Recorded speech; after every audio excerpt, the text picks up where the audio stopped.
মাদক চোরা কারবারির সাথে যুক্ত, তাকে এমপি বানায় শেখ হাসিনা। লক্ষ্মীপুরের পাপুল নামে একজন এমপি অত্যন্ত ঘনিষ্ঠ ছিলেন শেখ হাসিনার, যিনি মানব পাচার করতেন। এরা ছিল শেখ হাসিনার আমলের অত্যন্ত সম্মানিত ব্যক্তি। প্রকাশ্য যাদের বিরুদ্ধে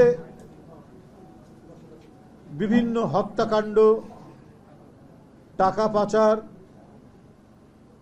এবং নানাবিধ অবৈধ কর্মকাণ্ডের অভিযোগ রয়েছে, মানে ফ্যাসিবাদী দুঃশাসনের মোটা দড়ির মধ্যে গোটা জাতির কণ্ঠকে আটকে রাখার পরও যতটুকু খবর প্রকাশ পেত, তাতেও দেখা গেছে যে তার ব্যবসায়ীরা, চট্টগ্রামের ব্যবসায়ী এস আলম থেকে শুরু করে সালমান এফ রহমান থেকে শুরু করে যারা শেখ হাসিনার ঘনিষ্ঠ, তাদের টাকা পাচারের কাহিনী, সিন্দাবাদের গল্পকে হার বানিয়ে নতুন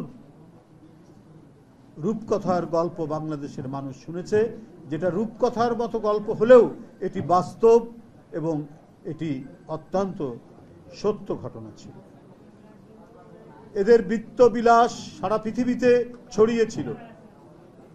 কোন মন্ত্রীর পুত্রের খুব দামি ফ্ল্যাট আমেরিকানরা যেখানে কিনতে সাহস পায় না, আমেরিকার ম্যানহাটনে, সেইখানে সাবেক মন্ত্রী নাসিম সাহেবের পুত্রের ফ্ল্যাটের খবর আমরা জেনেছি, আমরা পেয়েছি আওয়ামী লীগের একজন এমপি এবং মন্ত্রী তার 250 মিলিয়ন পাউন্ডের কয়েকটি বাড়ি লন্ডন, ইংল্যান্ডের বিভিন্ন জায়গায় ছড়িয়ে পড়েছে, যেটা আন্তর্জাতিক গণমাধ্যমে থেকে আমরা পেয়েছি। এটা অত্যন্ত সত্য ঘটনা, এটা আমরা বানিয়ে বলছি না, ডকুমেন্ট সহ এসছে।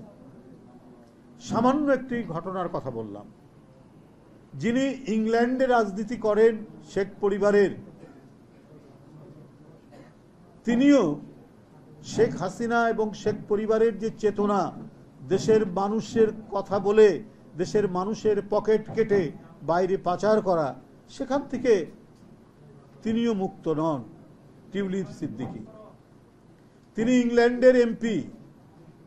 সেখানে একজন রাজনীতিবিদ বা এমপির দুর্নীতি করা যে কত বড় মহাপাপ দেশে, দুনিয়াতেই প্রশ্নই আসে না। সেইখানে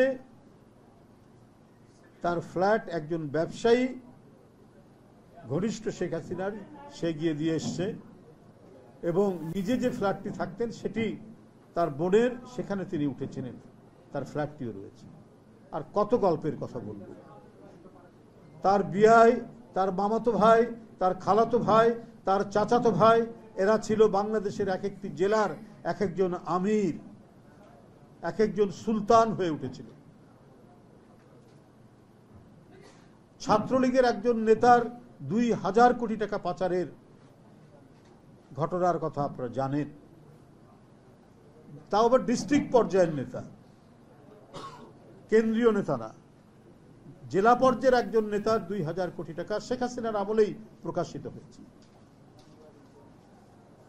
ছাত্রলীগ থেকে তথাকথিত ডাকসু নির্বাচনে জিএস হয়েছেন এবং ছাত্রলীগের সভাপতি জাহাঙ্গীরনগর বিশ্ববিদ্যালয়ের ভিসির সাথে সেখানকার একটা ঠিকাদারি নিয়ে চাঁদা কত পাবেন, 53 কোটি না 50 কোটি টাকা, সেটি তৎকালীন ভিসি ফারজানার সাথে টেলিফোনে কথোপকথন করছেন। সেটা আবার ভাইস চ্যান্সেলর আওয়ামী লীগেরই লোক, শেখ হাসিনার অত্যন্ত প্রিয় ভাজন, তিনি আবার সেটা ফাঁস করে দিয়েছেন।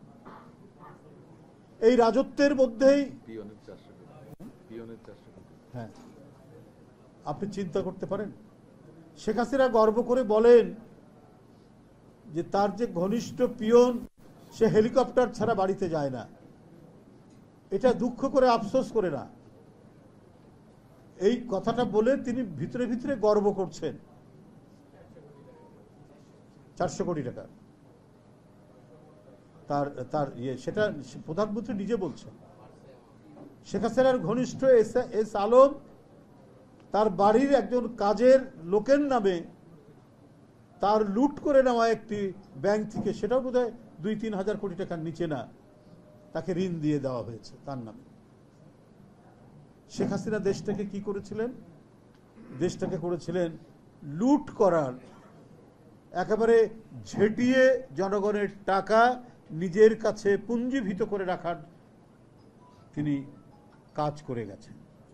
টাকা অধিকাংশই পাচার হয়েছে, কিছু টাকা হয়তো এখনো রয়ে গেছে ঘাপটি মেরে।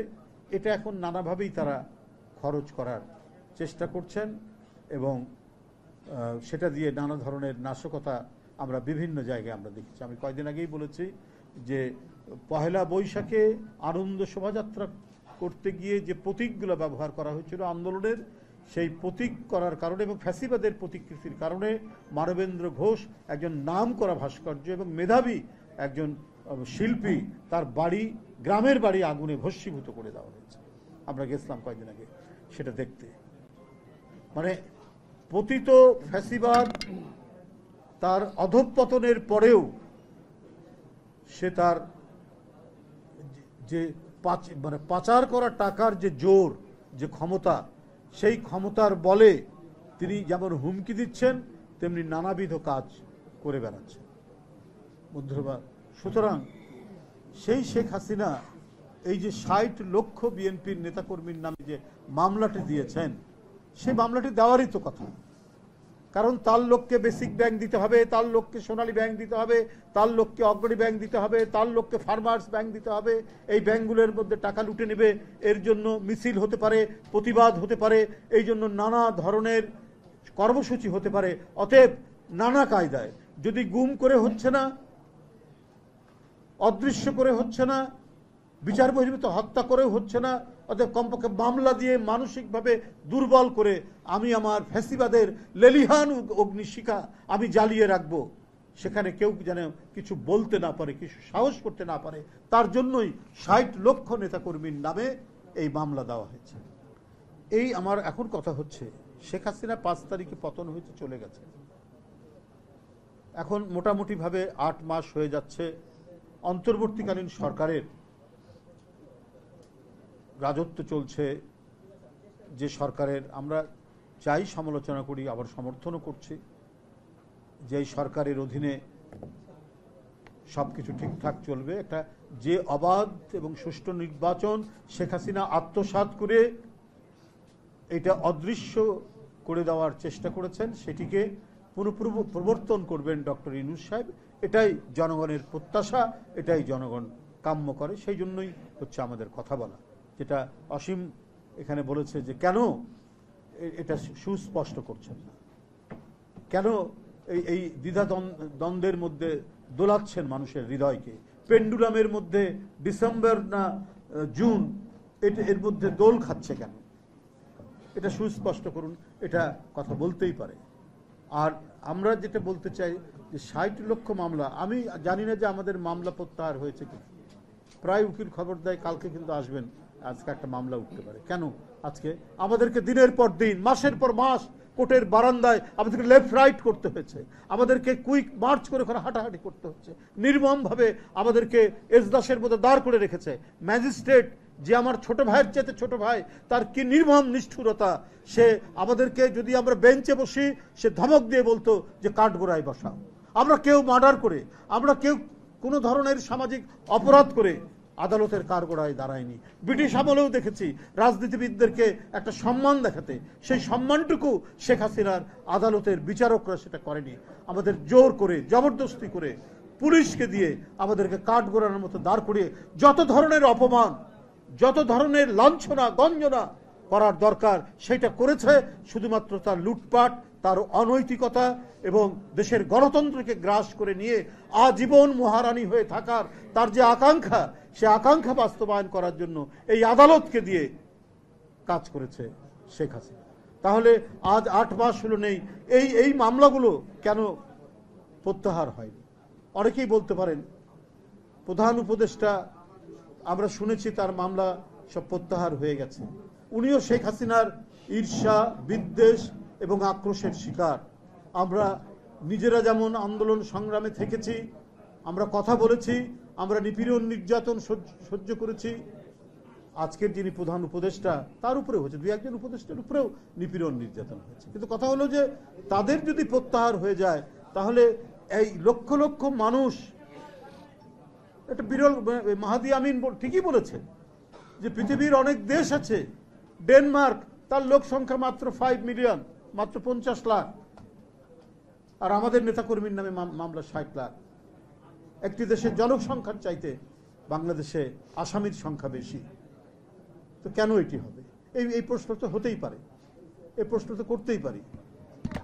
কখন দেশের এই বাংলাদেশ একটা স্থিতিশীল শাসনতান্ত্রিক পদ্ধতিতে চলে আসছে না অনেক দিন ধরে, কখনো ডিক্টেটর আবার তার বিবর্তন হয়ে সে আবার ক্রমাগতভাবে ফ্যাসিস্ট হয়ে উঠে এই কাজগুলি করেছে। তাহলে দ্রুত এটা নিরসন করা দরকার ছিল। যারা এই ফ্যাসিজমকে প্রতিষ্ঠিত করতে সাহায্য করেছেন তার মধ্যে অন্যতম হচ্ছে আদালত, জাস্টিস খায়রুল হক, জাস্টিস এনায়েতুর রহিম, জাস্টিস আসাদুজ্জামান, এরকম অসংখ্য না। এরা সবচেয়ে নির্দোষ যে নারী, জনগণের পক্ষে সংগ্রাম করেছেন নিরবচ্ছিন্নভাবে, শত নিপীড়ন নির্যাতন ভোগ করে জনগণকে ছেড়ে যাননি, মাটিকে ছেড়ে যাননি। এদেশের মৃত্তিকা, পানি, বৃক্ষ, এদেশের পাখি, এর মধ্যে যিনি নিবিড়ভাবে মিশে আছেন সে দেশনেত্রী বেগম খালেদা জিয়ার বিরুদ্ধে মিথ্যা মামলায় আসাদুজ্জামান তাকে সাজা দিয়েছিল। সেই সাজা আবার বর্ধিত করা হয়েছে উচ্চতর আদালতে। তাহলে সেই বিচারকরা কেন শাস্তির আওতায় আসবে না? ফ্যাসিবাদের বিচারক, তাদেরও বিচার হতে হবে। আমরা নুরেমবার্গ ট্রায়ালে দেখেছি হিটলারের যারা আদালতের যারা বিচারক ছিলেন, যারা কোনো ধরনের যুক্তির কথা না শুনে হিটলারের কথায় লক্ষ লক্ষ কয়েদিকে পুড়িয়ে মারার যারা সিদ্ধান্ত দিয়েছেন, বিচার করেছেন, তাদের বিচার হয়নি। তাদের যদি বিচার হতে পারে তাহলে আজকে কেন হবে না? শেখ হাসিনার আমলে যারা ফ্যাসিবাদকে প্রলম্বিত করেছেন তাদের কেন বিচার হবে না? তাদের বিচার নিশ্চিত করতে হবে।